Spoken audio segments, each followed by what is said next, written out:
Mummy, that mean Hello, man everyone. stole all my falcon. Okay, boy, we got a rambunctious bunch here today.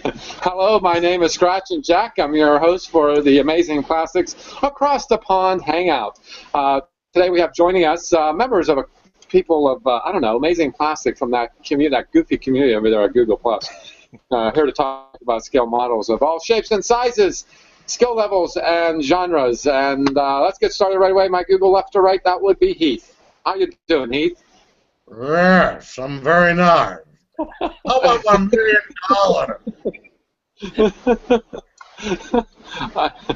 I see the weight of your hair is no longer upon your shoulders. No, it's not, but it's growing back slowly. Yes, well, yes, that's what hair does. Yeah. That's what hair does. So what do you got But on then your... it'll be gone again because I'll have to do it again. So what do you got on your workbench? I actually haven't got anything at the moment.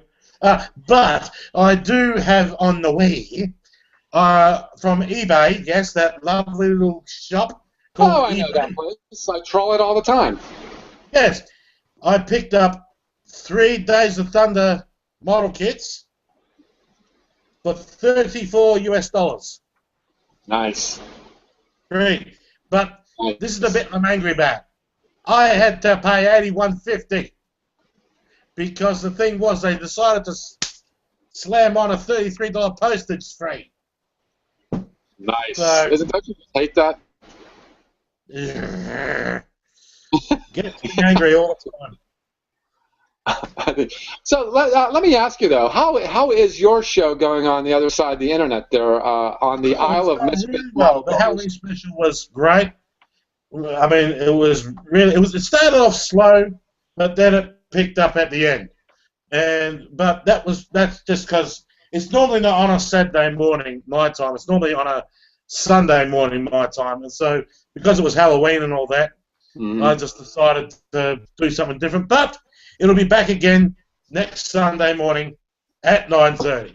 So for those who I'll be putting up the 9:30 would be Saturday afternoon for us, probably. I don't know. Yeah, it's about 9:30. 9:30 in the morning. My time is probably like about 7 or 8 o'clock. Maybe it's 7 or Saturday 8. night. Okay, it's Saturday night. Yes, Saturday night on the east coast of the States. Yep. Yeah, I was there, and I just kind of sat back and watched things happen for the most part. It was a good time. So if you're all watching here, go to the Isle of Misfit model builders on the Google Plus community. They're a bunch of rambunctious, oddball types. We are a bunch of misfits, and what's going on?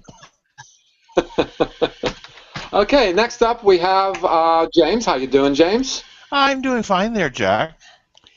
And the only thing I got in bench right now is I'm still working on my And what do you have? figurine for the scooter.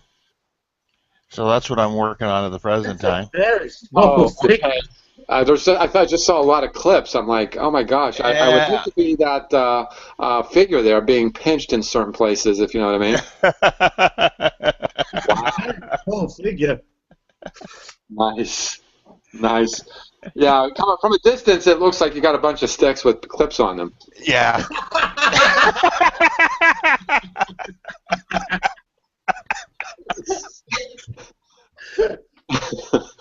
Oh, dear. So that's a figure for your motorbike. Yep. Okay. All right. Just making sure it was not one of your relatives or something. No. Okay. Okay. Anyway, next up we have Liam. How you doing, Liam? Hi, Jack. I'm fine. How's everyone this fine Saturday afternoon? I think you're going to have to get a bigger room. That box behind you. Oh, boxes. Loads of boxes. Just didn't know anything. Oh, don't get hernia. Yeah, no. As I was saying to everyone earlier on, I now have 4 of the Hasbro Falcons. Not intending to build 4, but I'll probably keep 2 of them and pass 2 of them on in some way. Just rub it in, Liam. Just rub it in. Why is there a stormtrooper on the box? Yeah, that's true. Captain, I never noticed. Luke, Probably the one character that has nothing to do with the Falcon. they're just trying to say, I don't know if not on the other side. Nothing on the other side. The other side's normal. Maybe it's on that side. The more I look into it, there seems to be a lot of people that have invested in them, both here in the UK and in the States, and there's a lot of discussion as to what you need to add, improve it, make it as detailed as you want. Some people are just doing very good paint jobs on it. Other people are going whole hog and 3D printing out new. The thing that lets it down, the side panels here. I don't know if you see this section is actually a sticker. So that has to be replaced with a proper panel, either 3D printed or made up of greebly. And a lot of this is actually from the 1/48 scale Tamiya Matilda 4 tank. Oh, that's what they used when they were building the original studio model. I'm going to try and get a hold of one of those. I understand the dimensions and the proportions are correct. It's just the details are all screwy. Yep. But it's a vinyl plastic, from my understanding as well. It's not a styrene. Polyethylene vinyl, which is about as close along as styrene, which would be what we normally work with. Yeah. Paint would have a hard time going on that, I would think. A lot of people are either doing an extremely high-level wash with isopropyl alcohol, and then using wool to prepare the surface. Other people are using the adhesion promoter, spraying that on first, and then using very, very light coats of primer. So I mean, it can be painted. There's no problem that way, but it really depends on the time and effort you want to put in.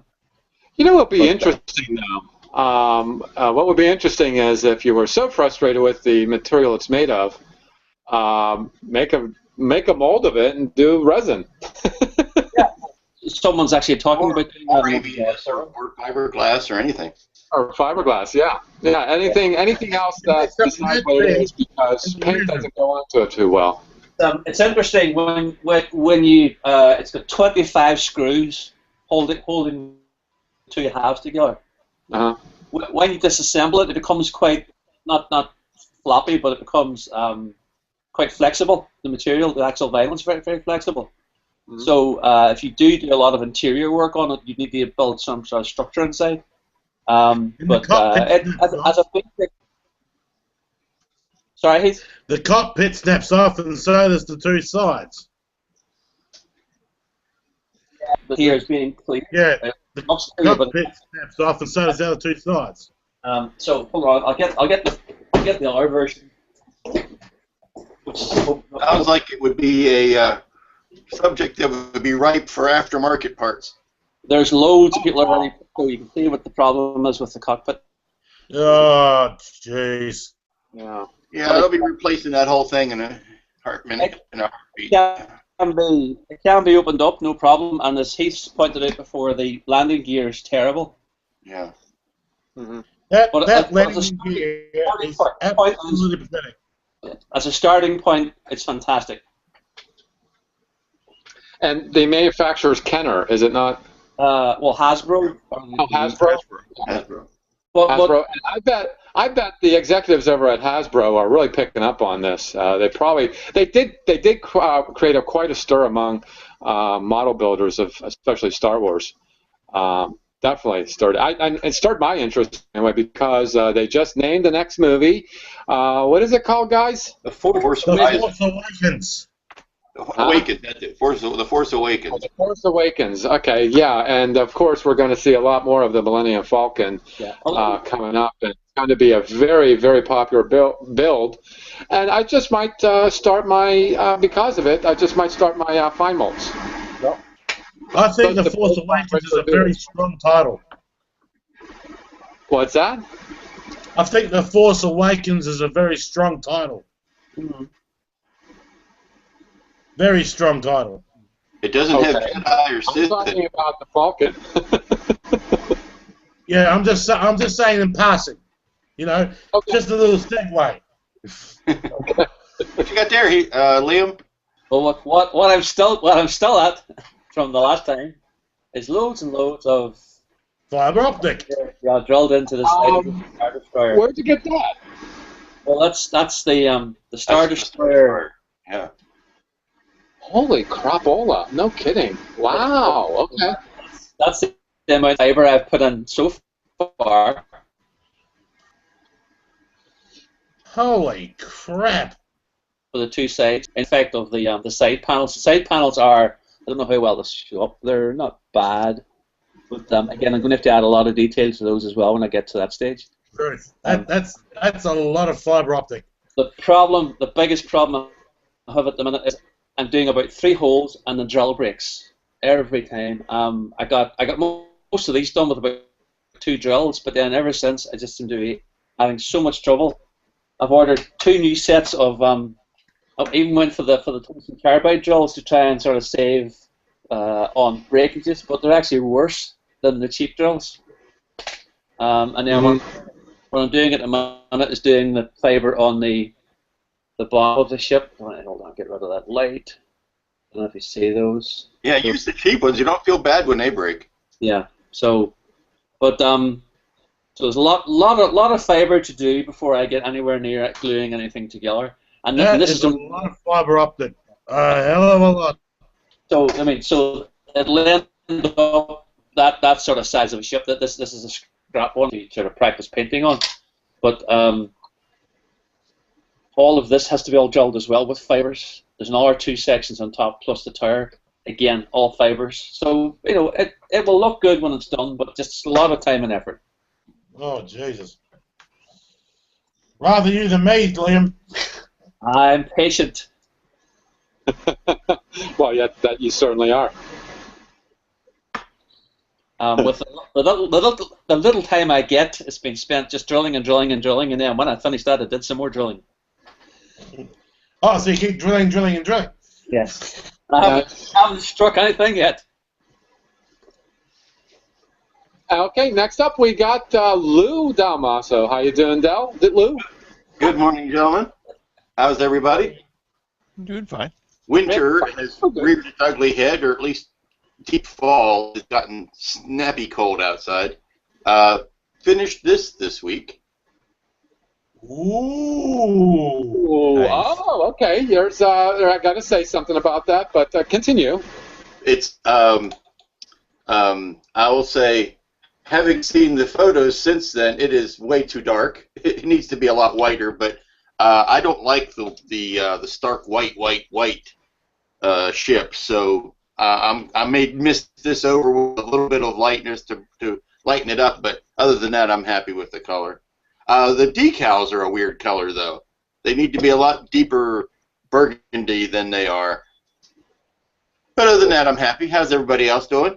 Well, what do you mean by the decals are darker or weird color, or what are you talking about? The decals with the kit are a bright red, and having looked at the photos of the model, they need to be more of a burgundy. And they just stick out. I mean, they're just bright. If I were to redo, I would probably paint them, but they could stand to be a darker burgundy color.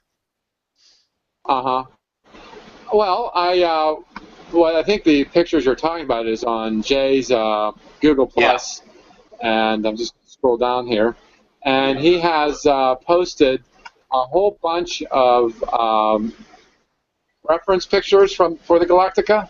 Right. And you're saying that these stripes are a burgundy red and not a bright red. That you're saying that they are? Well, they're a deeper red. Maybe not all the way into burgundy, but they are definitely a deeper red. Yeah, definitely a deeper red.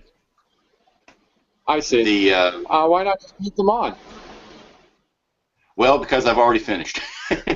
I was kind of waiting to see how they'd look on the kit, but no, this one was. I just wanted to hammer this one out. I didn't light it. I didn't put fiber optics in it. I didn't do anything but use the stock parts and the stock decals, so that's why I kind of took it out of the box and did it exactly as it came. But look at some of those pictures where it's in natural light and it's very white. I'm surprised that it's as bland looking as it was. Yeah, well, here is probably the closest we'll get with a flash. And if we go back in frames here, oh, here we go. Here we go. This would be a screen grab. That looks like a publicity photo almost. There's the screen grab. It's a much colder gray as opposed to a warmer gray. I think that's what you're saying. Well, yeah, and it's I mean that almost looks like one of the publicity shots. There are some that are taken in natural light without a flash that it's just a big old white beast. They're up on its angle kind of. It's the top is facing up.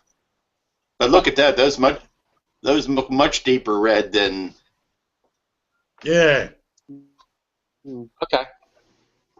Jack, have you noticed if you go underneath the nose, there's an electrical outlet? Well, I saw that.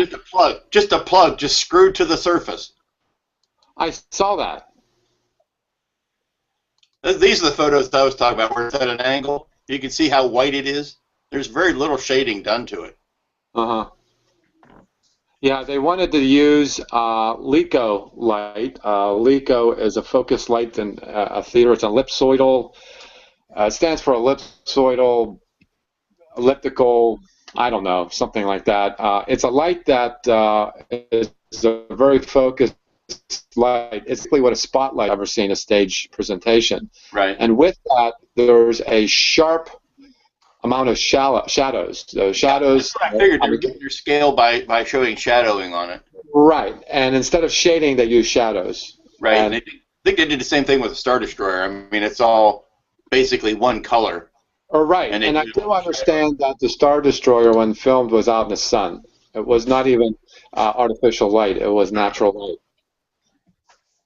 So, yeah, that's how the TV show made it look large with those shadows. Yeah. You can see like these particular detail here that they're not very tall. They're not very prominent, but certainly in very sharp light, natural light, they would show up as incredible shadows. Right, right. So, yeah, so your build doesn't look like that? Well, no, I shaded I put my shading in. I don't, I didn't, well, I purposely went in and darkened some areas, and it's not an overall tone that I'm relying on lighting to do all of my stuff for me. I actually went in and, put dark recesses in the dark areas and dry brush some highlights on it to give it that artificial look of shading. Would a wash work? Well, a wash would work for for seeping into the details, but really what I want to do is hit the dry brush to hit some of the raised panels and lighten them up overall. I see. Okay. Cool. But it was like I said, it was a weekend build. It wasn't something I was going to take the time like Liam to put many strands of fiber optics into. Well, this is what I've been trying to ignore, but I've come along pretty far. That's a nice scale. Oh yeah, it is, and there's some wire because I try to put Ralph's circuit board in, but I destroyed it as usual. But here's the chassis, and of course I just have the body laying on top of it. I don't have the windshield on, of course, but I do have a very nice interior. What scale is that, Jack? This is 16. 16. See, that's why I like that. That's why I don't do a lot of cars, because they end up being too small. Well, I agree. And this is a very nice size to work with. And in fact, if I can, well, I know the trunk will open. And the hood opens too, but I guess I got to do it this way. Could you put the circuit board in the trunk? The circuit board will be between inside. Let's see if I can get a shot of it. Right in the back of the seats, and then in front and between the seats and the trunk. It will fit. It will fit, and the power source, of course, will be in a trunk. The battery will be in. Oh, the battery goes in the trunk. That makes sense. Yeah. Yeah, so this is a nice scale, very nice scale to work with. I really like doing it. I did post some pictures of it as being built, but the one problem with this particular kit is the driver's side door doesn't want to close. I don't know if you can. Oh. Well, I can see it open a little bit. There it is. Yeah. It doesn't want to close, but the doors do open. They are hinged. Is It's it okay. a hinge alignment from above? Or? Make a nice diorama with it open. Well, you know, that's yeah. I was going to You like would be able to see it anyway. I was going to light the dashboard, but there is an LED back there, but I cut the wires. I couldn't light block the underside of it. Oh. Because it's between a firewall and the dashboard, and I don't know the distance between it, and I couldn't cover it using that distance to cover it. So when I lit it up, the underneath lit up too. That's actually quite nice, but yeah, it shines down on your feet when you're driving. Yeah, it's just I did want to. I just ended up not doing it. You said there's a windscreen for it? Yes, there is a windshield, and it comes with a roof too, but I'm not going to be using a roof. No, I like the convertible much better. Well, I don't know what happened to it. I think I put the box away.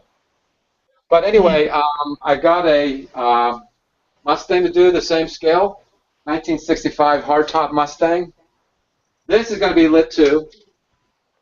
But so the what do you call it? The Cobra was my test build, but I want this to turn out perfect.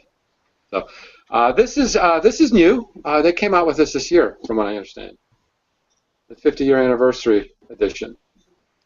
I want to paint it white, but I was discouraged by some people not to paint it another color, like red.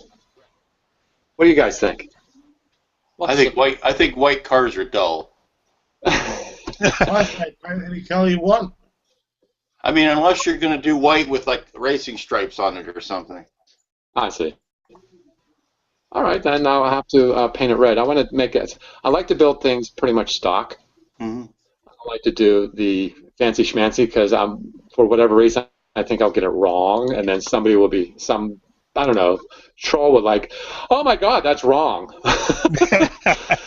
Don't do okay, yeah, why don't you just jump off the cliff, you know?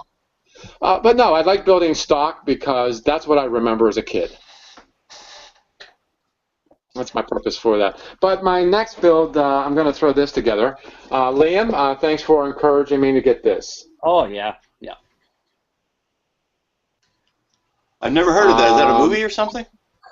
This is actually a nice kit. I opened it up. It's actually a very nice kit. It's a very nice kit. That's going to be my Star Wars. Also, there's something else. Oh, I got a snow speeder too. It's coming in at probably middle of next week. That would be nice. I can't get one in the UK at a reasonable price at all. It's a kit I built way back when the Empire Strikes Back came out. I just can't get a hold of one here for a reasonable price. So I'll trade you a Falcon for one. A snow speeder? Do you know what the postage would be on this, Lee? It'd be cheaper to send it across with a sail. Stick a sail on it and push it out into the water. Actually, it's not too bad. I mean, if you do regular postage for something like that, it'll probably be about $80, $70, $80. You buy it a seat on a plane. Oh, there you go. You'll end up buying a seat on a plane. I can see the steward coming up to you. What do you have in your lap? Is that a Falcon in your lap? You're just happy to see What do you have in your lap, and are you happy to see me? That sort of thing. Oh, It'll make 0.5 past light speed, baby. Speaking of movies, I mean, it's funny. Have any of you seen Fury, the new Brad Pitt movie?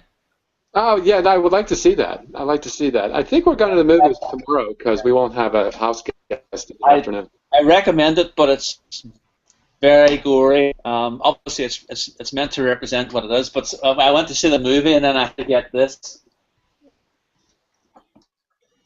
Uh-oh, you froze there? Oh, you got. Oh, oh, yes. Yes! You're thinking the way I'm thinking. Yeah. Only because I went to see the movie. But I'll have to get a Sherman and probably match up with it, but it's a superb movie. Really, really enjoyable. The strange thing is... Go ahead. Sorry, the other thing is Interstellar, the movie of the Ranger spaceship that they use. Uh-huh. It's interesting to see they're tying in with a movie. You know, it doesn't seem to happen that often anymore. But I was surprised that nobody put out a Fury version of a tank kit that they already own. I mean, yeah, it would be a question of redoing the box art. I mean, yeah. The World of Tanks, which is the online gaming people, they have a series of models that I think it's Italieri bring them out, and on the popularity of the World of Tanks online game. I just have one question for you when it comes to the tank. Why don't you finish Christine first? Yes, well, I've done a little bit again since summer. She's not. But you know, You're doing really well. You're getting it done. Spend 5 or 10 minutes at it now and again, because if I spend any more time at it, she reacts in a bad way, I think. So I haven't forgotten about her. She still gets a little bit of affection now and again. Well, there is a story behind that model kit. I sent that to you because you've never seen the movie, and you went to see it. Yeah, I don't know while I was sending it to you. I eventually did watch it then, but Bye, Heath. Your eyes are very heavy. You're going to fall asleep. be very quiet.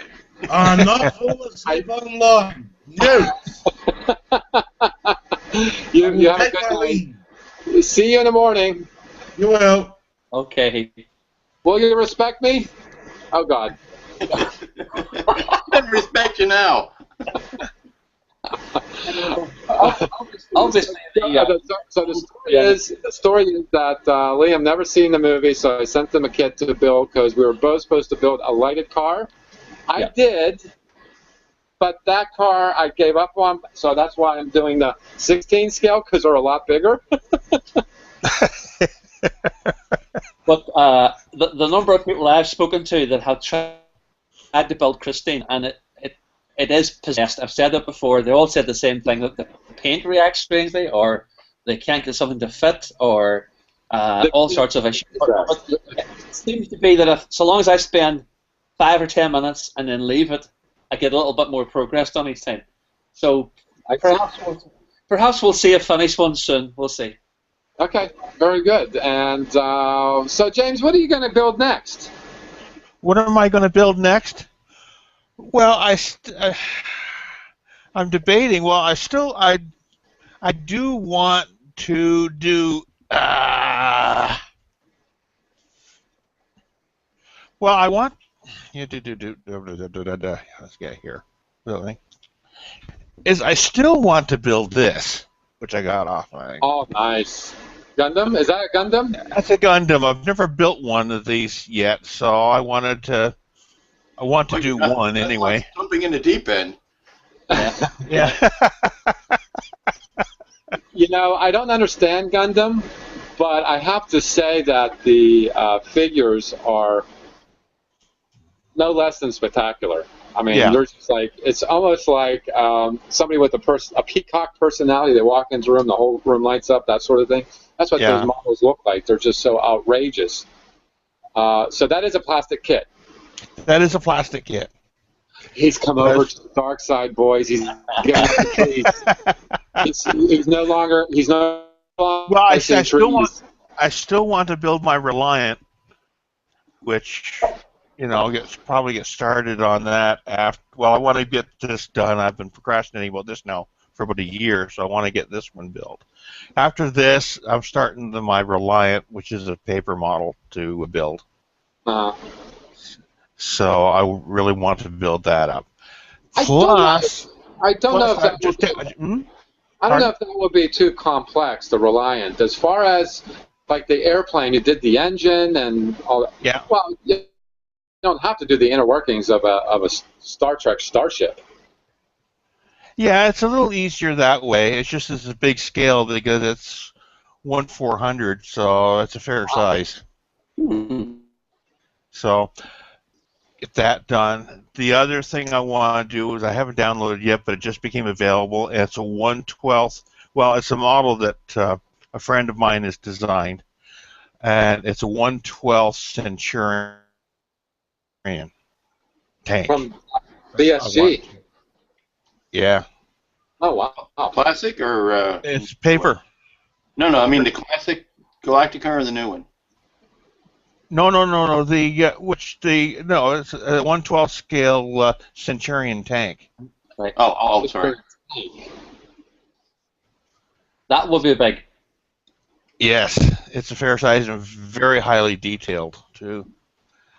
I You're making all the treads individually. There's options for.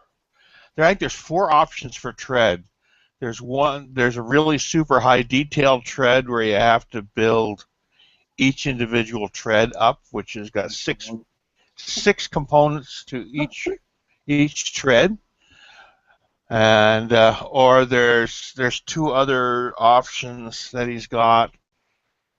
One from a single band version, which has about 8 pieces to construct the whole track, to sectional, but it all depends on what skill level which you're willing to attempt. Uh-huh.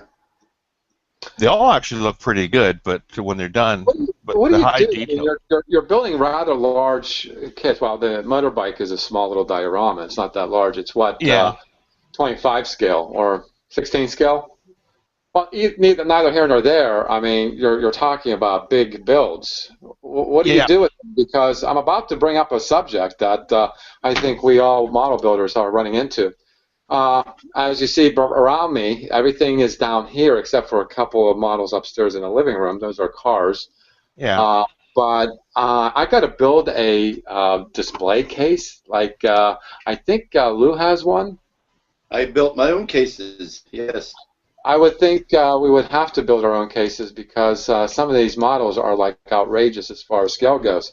Aside from the obvious, that would be the stupid Aztec. This is an old kit. The problem I have is the upper decks is too big. The upper decks are too big. This is too small, and the pylons are too narrow and set too far back. I mean, but look at this thing. This is huge. Yeah. People like this kit, despite the fact that it's not accurate. They like this kit. And eventually, if you do a whole fleet of these or anything that would be, you've got to have a case, don't you? Yeah. We have to have case or shelving of some sort, unless you want to suspend them from the ceiling or something like that. I mean, you're going to have to figure out something in your storage. I did do that. I mean, come on. I mean, this is just down here in my workshop. I can't pull the camera out, but there's a shelf there, and got one of them lit already. And you see here, that's hanging, and there's a little plane here too. And where's the plane? Yeah. Oh, it's here. It's right there. That's a little tester's kit. But you see, it's goes only so far into the corner of the room. But wouldn't it be nice to do a video of building of a case, Lou? I did 2-parters on building cases. Yep. Oh, really? And Yeah. your YouTube is on my YouTube or Aztec Dummy? On my YouTube channel, it was called Shelving the last the real Final Frontier. Let me see. What's your account name? Let me share this. Hold on 1 second. Let me share this. Let me see. Photo share. Screen share. Hold on 1 second. That's a cabinet that I did. Oh, wow. Don't mind the ugly curtains. I've replaced those. Oh, I wasn't even paying attention. You're right about the curtain. I'm like, that's so 80s. Yeah, that's exactly when I put it up, was the 80s. But those are just glass shelves and a little bit of wood. How deep? How deep? They're a foot deep. Yeah, they look like 1 foot. They're 1 Do you foot, want and deep- then they're 1 foot. They're 1 foot apart from each other. The last one is a little bit less than a foot, but they're all 1 foot apart. Yeah, you either want to go 1 foot or 16 inches. One of those. I did the one on the matching one on the other side is 16 inches. You And got that's it. 48 inches wide. Yeah, 48. Yeah, because the glass shelves I bought were 1x4s. No, they're 1x3s. I'm sorry, 1x3s. 2x. I'll have to measure it. But anyway, I think it's a 1 by 4, let me see if I can- 1 foot by 4. Glass. show you the finished deal. Hold on 1 second. Okay, here we go. And screen share. So long as it's toughened glass, it's probably fine. It's just Yeah, y'all seeing that one? Yes. Yeah. Yeah. Got the 1,000 Yeah, scales that's across the good. top. Oh, you got the classic 50s War of the Worlds ship. That is really cool. Oh, and then that is black hole in the middle there. The Huey, red, Louie. the gray. No, this is Huey, Dewey, and Louie from Silent Running. From the black hole. Oh, silent running, yeah. Silent Running. Really I do. always felt bad they killed Louie off. I thought that was just mean. It was and I got a gremlin. That's just way too cool. Way too cool. Okay, so glass shelves, and I was thinking of plugging my mine in so I can plug in my lighted models. Yeah, Yeah. you can run a power strip down the side and just plug in. I use a really thin paneling or a luan on the back for the back of the cabinets, and you can just drill a hole through that and feed your wiring up. It's either that or you design the shelves so they don't go all the way back, so you have a gap Exactly. between the back and the The only back walls. the only problem I ran into that was that the glass shelves were a fixed item. I couldn't alter them, Yeah, but I could alter the frame around it. yeah. If you could nip off a back corner of one of the side supports so that you can run a wire down, like over to the side and down to the bottom to plug it into the wall. Do I have anything else worth looking at? Hold on. Let's see next. Apologies. here in the UK and Ireland, it tends to be IKEA that everyone goes to because the stuff's just so economic and you can get it in all sorts of different shapes and sizes. Hey, it's interesting you say that because that was my first thought, but they don't have it in the dimensions I would want it to be in. Right. This is the one where the shelves are 16 apart from each other. There's fewer shelves, but they're taller, so there's more room. But like you say, when you have your own kits that are not a standard height, it's better to be able to make your own display. That way, you're pre-measured and you know your shelf space. You've got Nomad. Oh my God! Did you build that or did you buy that from somebody? I built a kit and made it. Yeah. And that was a kit developed by. Geez, it's been so long ago I don't remember. Max Mills. I think it may have been Max. It may not have been. I think it was Max, because he's the only one that has a full-scale set of blueprints. Those were his blueprints, but I don't know whether he designed the kit. The kit was actually. It could very likely have been. I'm just not remembering it. From what Max tells me, the blueprints are his, and the kits were something that were developed by somebody else who, I don't know. I'll hold my tongue. So I know someone else is developing the kit at the moment. But that work is originally Max Mills' work. Well, so yeah. This bit here, the top part, I had my brother-in-law machine out of aluminum. Mm-hmm. Nice. Yeah. I'm as I get older, the older I get, the more I'm starting to one-to-one scale actual size props as opposed to kits. Uh-huh. So yeah, you are getting a lot of props there. Yeah. Right. And I hope that's in a bedroom and not in your living room. I don't know. That's my dining room. That's my display room. Instead of watching TV, eating dinner, you just look at the figures as you're having supper, Which Millennium Falcon is that one, Lou, on the shelf? What's that? Which Falcon is that on the shelf? That's the fine molds. Right. Okay. The big. Yeah, that's the fine mold Falcon. Let me see if I can get a better picture of that.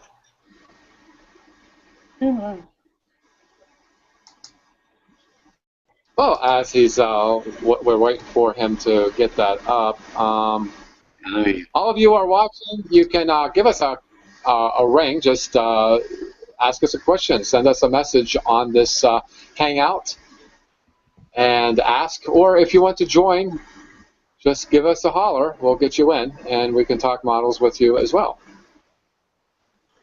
Yeah. Something I've seen this week that's just come out is there's a company now that's brought out a 3D printer now for under $400. Wow. I saw that Best Buy is starting to advertise 3D printers. Yeah, we also got a camera store in Canada that's now selling 3D printers too. I still think it's a case of you get what you pay for, James. Oh yeah, but I mean it's a good step towards consumer acceptance, though. Somebody has to bite the bullet first.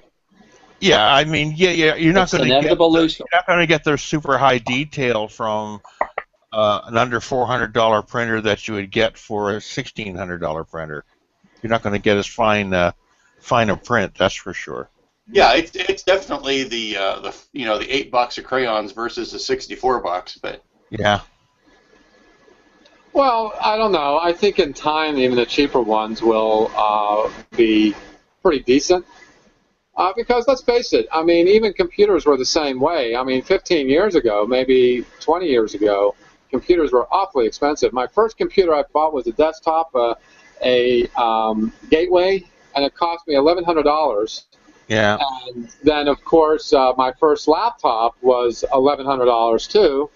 Right. And now I have a laptop that I bought for $600 with the software, with the Microsoft Suite. And this computer that I'm on was about $500. With the, you know what I'm saying? I think in time it will get cheap and good. Well, and regular printers were the same way. I mean, everybody had black and white printer. Then color printing started to be, cost effective, and now inks are still outrageously overpriced. But everybody, who only has a black and white printer anymore? Everybody has a color printer. That's true, and even a scanner was usually a separate machine and not part of the. Well, you start to look at the price of laser printers now compared to what they were even 5 years ago. Exactly, laser printers are becoming more practical. But tell me, why is it that I see all of these 3D printers? What's the benefit of having the plastic be fluorescent colors? Everything seems to be bright pink, bright green, bright. I don't know. I don't know because I was at my favorite electronics shop last week, and they sell all the supplies for 3D printing. But I could get the spools in any color I wanted, not just the fluorescence. But I know that a lot of people seem to show off everything with the fluorescent colors all the time. Yeah, it's like, okay, you got a bright green. I'm going to end up painting it anyway. Why don't you just make it gray? Yeah. Well, when I was a kid, I mean, I started high school in and I remember copies were a dime or I think a quarter. I can't remember.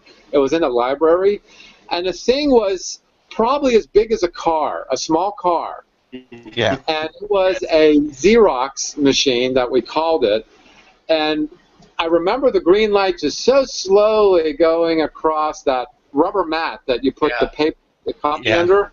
Yeah. And then about maybe a couple minutes later, this wet-like piece of paper would come out a chute really slow. Yeah. And then maybe in an hour, it was like regular paper, but the print was really faded. It wasn't that terrifically great. I mean, the thing was huge. And then, 4 years later, when I started working in the real world, my first job, I was a blue printer. And in blueprints, you use all kinds of gaseous stuff like anhydrous ammonia, and it was, really cool stuff. The way the light burned onto the paper, and then the paper was developed with gases. But we had copiers, and the copiers were probably half the size and 3 times the speed in just a matter of 4 years. Right. And now a fast copier, you can have about this big, about as big as a sheet of paper, that will spit out the copies for you at home. And those copiers cost like maybe $100 or $200. And the first copiers, when you push the button, the lights in the room dim. I mean, all right. And, the fans glowed and everything else. It was like 3D printers in 10 years are going to be pretty cheap and pretty good. Hey Jack, when all this is over with today, go out and look for something called HP's got a computer called the Sprout, I think. It's like a hybrid 3D interface where your screen is up in front of you, but you also have a mat on the table in front of you, and it's got an overhead 3D camera. Right. So that you can put something under it, and it'll take a 3D picture of it, and it's supposed to be able to then take something that will print to a 3D printer. Right. Yeah, I've actually seen. You get an idea where the consumer market for that is going. Yeah. Yeah, and I think when it comes to model building, I think in some ways it's, I don't want to say cheating, but I do want to say that anybody can build a model of their own and create a kit from it, just like that. If they know how to engineer the part. Yeah. Well, sure. If they do make their own parts, that's my point. I would use it for the same reason I would use recast a part, is if I need duplicates of a particular part, or I need to replace a part that's gone missing. Then I would use it for that. I don't think I would build a whole kit out of it though. But it also gives you the ability to totally scratch, because now you can go into your CAD program, design the part that you want, and just download it to the printer. That's a big if you know how to design in CAD. Yeah.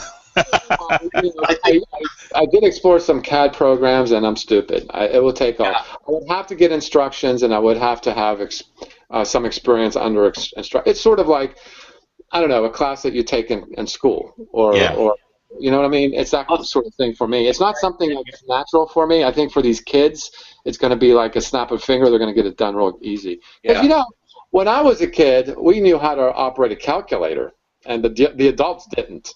Yeah. I would still probably end up sculpting something and then 3D scanning it, as opposed to designing it in the software. Yeah. I would that too, but if you have a little bit of skill, even what you scan, you can probably have it corrected a little better. You can manipulate it, but to start from scratch, that's magic. That just mystifies me. No, it mystifies me too, but I think the youngsters that are coming up are as tangible as we are, because they just do it on a screen, and we had trial and error out of bits and pieces of plastic or paper or whatever it might have been. Yeah. And because when I was a kid, I scratch built my models out of paper. Yeah. And who does that anymore? Paper? Who makes models out of paper? Yeah, I wonder. I sort of come out of a world in that where CAD was quite common, so I'm not ignorant of it, and I can use CAD. So I mean, it's something I've sort of grown up with. So maybe I'm just from a different world than a lot of other people that way. So you were a draftsman then. You were a draftsman? Well, I've done design work. I've done lots of design work. Used to design instrument cabinets and all sorts of stuff like that. So. Well, where I was doing the blueprints at the engineering company I worked at, the one department they started with when I was there is called word processing, and they had some women who just basically transcribes contracts. Actually, it was I can't recall what it is that they called them, but the company that I worked for actually built and maintained steel mills, which don't exist anymore in the States. But at the time, there were still some left, particularly in West Virginia, Ohio, and Washington State, for all places. And they had specs. That's what it's called, specs. They wrote what they drew. They wrote it down on paper in words, and I thought that was very interesting. Yeah. But that back then, word processing was a really big deal. You know. This is a fancy word for typing. That's what it is. That's all it is. And I'm just talking about 32 years ago, and the technology has evolved so rapidly that, yeah, computers did exist then, but boy, having one in your house did exist too. However, you have to spend like 50, 60, 80 grand to have something that today would work on a tablet. So 3D printing, yes, I think there's a future for it. But I don't think it's going to be it's going to be a very different world in modeling if it's in 3D printing. I do. Yeah, I just treat it as another tool. That's all. That's the way I look at it. Well, there it's are some modelers who are totally dead set against it. Well, I can see at some point in the distant future, whether modeling companies, rather than producing a physical kit, will sell you a license to download their design. Right. And you go to their website and you download their design to your 3D printer, and it produces the parts for you. And then you get a PDF of the instructions, and they basically don't have to have any presence in a store at all. Yeah. We got the same thing in my paper modeling world now. You see more and more people are starting to invest in these silhouette cutters and stuff like that, and then to scan their project in and then place it in the silhouette and have it cut it out, so you're not spending all your time cutting the project out. Yeah. So that's moving automation in that way too. So. Well, it's already changed in paper modeling that you don't even need to go to a store to buy them. You can download it. Yeah. Cut it, even, not even have the sheet of paper printed, even having it cut off. Wow. Wow.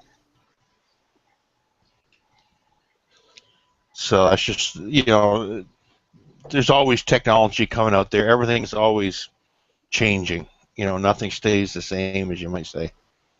Well, and just as printers went from black and white to color, you're going to see 3D printers that will print the color onto the object as it's making it. Yeah.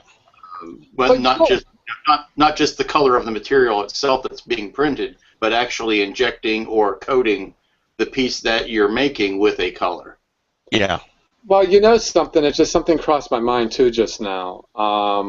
You're saying about those crazy colors that the 3D printers have. You'll be able to print a part that's already painted, so to speak. Yeah. Already with the Aztecs that you produced. No, stop it. No. Stop. Lou doesn't want to hear that. Like that. But I'm saying probably in 10 years you'll probably get yourself involved in something else besides masks there, Lou. You'll probably 3D print the parts that are already colored. In 10 years I'll probably be involved with chewing solid food.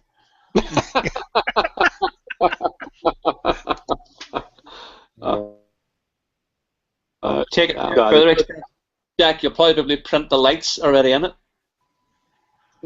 No, don't say that. No, please. Oh, No, just for Jack. It'll print parts that aren't complete. Yeah.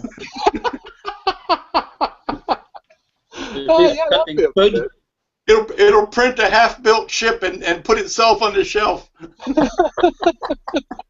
And pre-melt it and distort if I don't do a good job of it. Oh dear, oh dear. Honestly, I read, makes it sound like one of those internet stories. I saw a report where they were using 3D printing to make casts for broken arms and whatnot. And what they do, they scan the arm, and then or whatever's broken, and then they will make a 3D cast that is not only custom fit to the injury, but they can cast it, or they can print it with electrodes in the material to electrically stimulate the regrowth of whatever was broken, and they design them in such a way that they've got big holes in it. It still has all the structural importance of a cast, but because it's got holes in it, it's a lot lighter, and you can scratch and itches. I mean, it's not a solid plaster cast anymore. Allows the skin to breathe better. Yeah. Yeah. When I was a kid, I broke my leg, and you're right about the coat hangers. Yeah. It was already grown. It was already printed or grown with electrical stimulators in it to help, that they can then plug in somewhere and help the regrowth of the bone.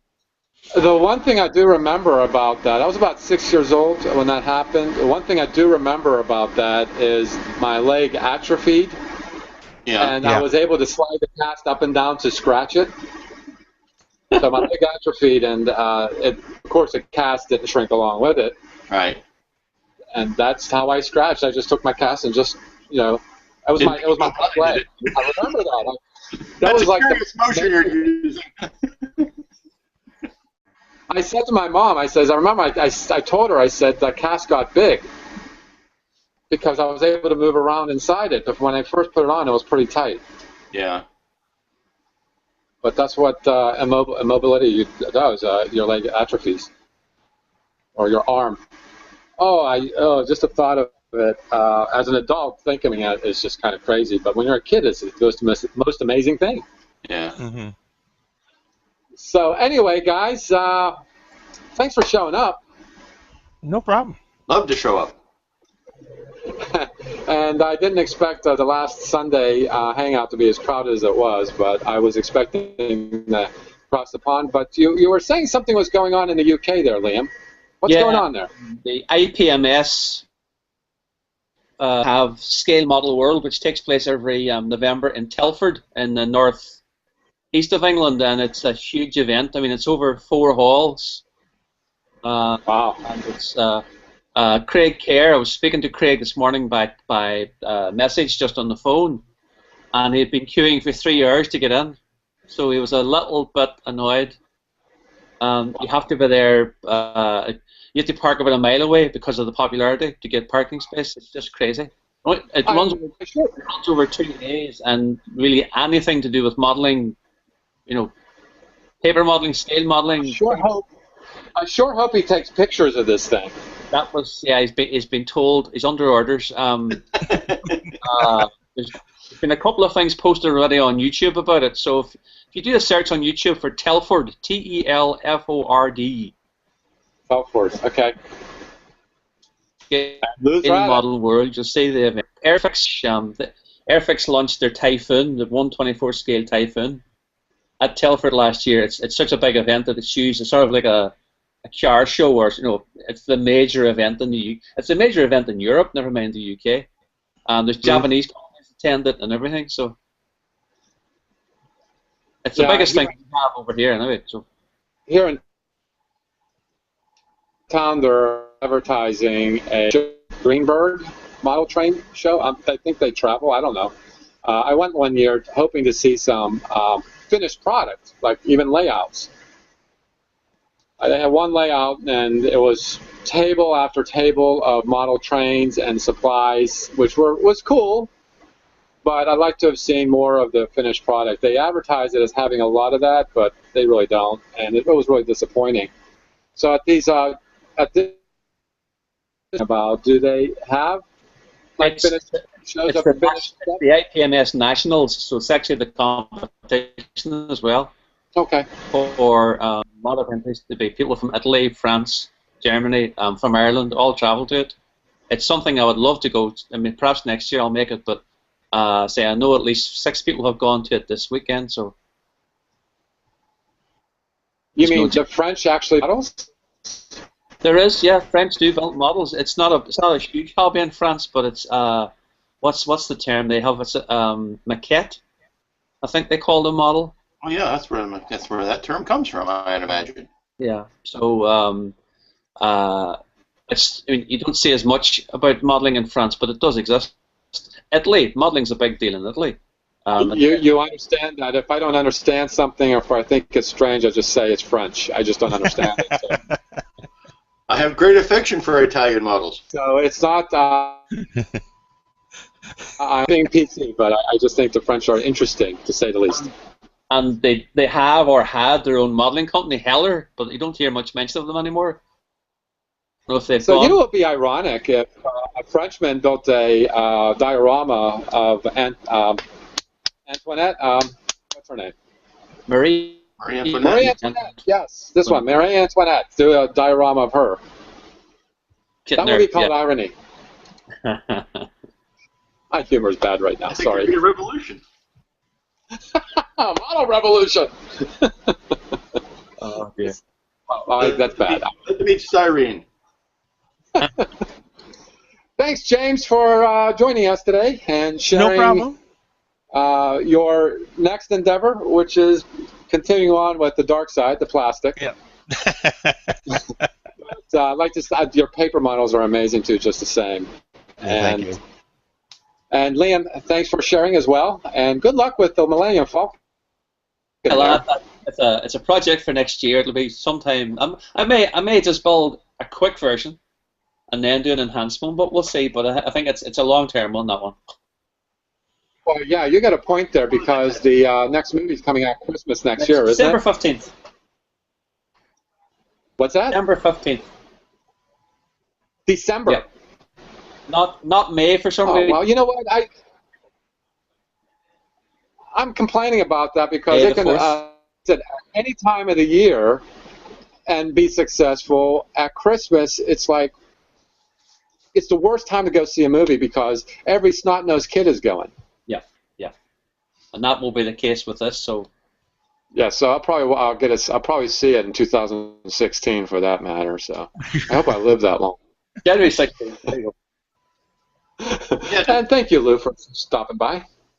Oh, you're welcome. I was wondering, I was going to ask you, does it bug you that all of a sudden we know how many movies are coming out in the next 12 years? It's like, no, I can tell you what's coming out in the summer of 2020. It's like, do people really plan that far in advance? It's like,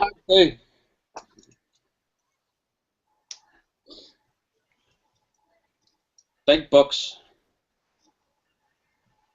but it's like, okay, no one's bothering to live for today. They're all worried about what they're going to do in 5 years. Yeah. Well, you know, the way I found out that the new Star Wars movie has a name, is on the national news. It's with the terrorists. It's like really crazy stuff, you know? Yeah. That is on it's national news that Star Wars has a name and it's coming out in December. What is it? It's over a year from now. Yeah. Yeah. I kind of like that because you can plan for it. But when you have Marvel and DC announcing their movies for the next 10 years. Well, you know, I wonder how much of that really will happen. If it's Marvel, I'll put money on it. I mean, they haven't slacked off yet. Yeah, I have seen a documentary about Marvel as a comic book company and what they've done in the movies. It's actually quite the company's fascinating. Well, it's a fascinating story. I just hope they don't get oversaturated. Well, I think that's the point that I feel as though they have done already. It's like whenever part of the year you're talking about, they have 1 or 2 movies out. And I'm not that much of a comic fan. I'll go see some of them. Yeah. But like I didn't go see Ben Affleck. I mean, that was stupid. What was it? Eraser Man or something? I don't know. Daredevil? Daredevil. See, I don't even know them. But I did go see the standbys such as Batman, such as Superman. The Superman movie was really good, but that's DC. Marvel, I think out of Marvel, the only thing I've seen was a Fantastic Four and probably 1 or 2 of the X-Men. I didn't see Wolverine. Too much. It's already too much for me. Yeah. I haven't seen Guardians of the Galaxy. Yeah, I seen that. Actually, I really enjoyed it. That was actually pretty good. I love that movie. I mean, that's the second highest I grossing didn't movie. even know it was a comic. Yeah.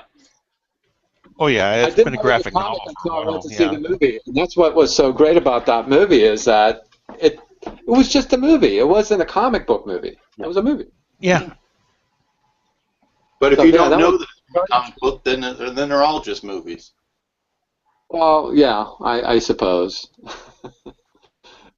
But thanks for joining us, Lou. That was very nice of you. I was just sitting here thinking, somebody does come to these things. I can't remember who it is. They did not sign in, and I thought in about 5 minutes, and after a couple swallows of caffeine, I said, Lou Damasa.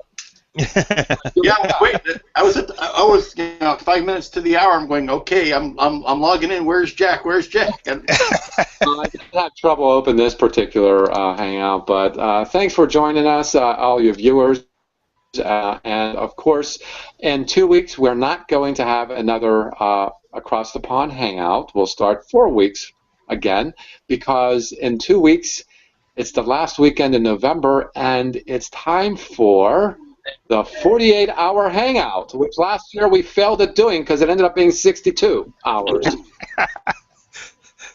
it's just nonstop. So when it's going to start Friday morning, 8 a.m. Eastern Standard Time. So count your hours then. That's when it's going to start. I'm going to ask for anchors in Australia to keep it open, and Spike did a fantastic job last year. And when I asked him, I said, was there anybody around? He said, mostly not, but when there were people, we had a good time. So it is a good time for all the members of Amazing Plastic to join us for at least 5 minutes on one hangout. And that's what the whole thing is to do the community thing and to be able to introduce our work to one another and to appreciate what we do in the hobby. And last year, like I said, we filled at 48 hours. We couldn't stop. We went to 62 hours. And I thought that was just absolutely amazing. And that's what we do here. Amazing stuff. Amazing plastic. Get it? Ha. Thanks for joining us, and you all have a good modeling time. Tomorrow is a Sunday hangout. In 2 weeks, it's the 48-hour hangout. You all have a good time. Bye now.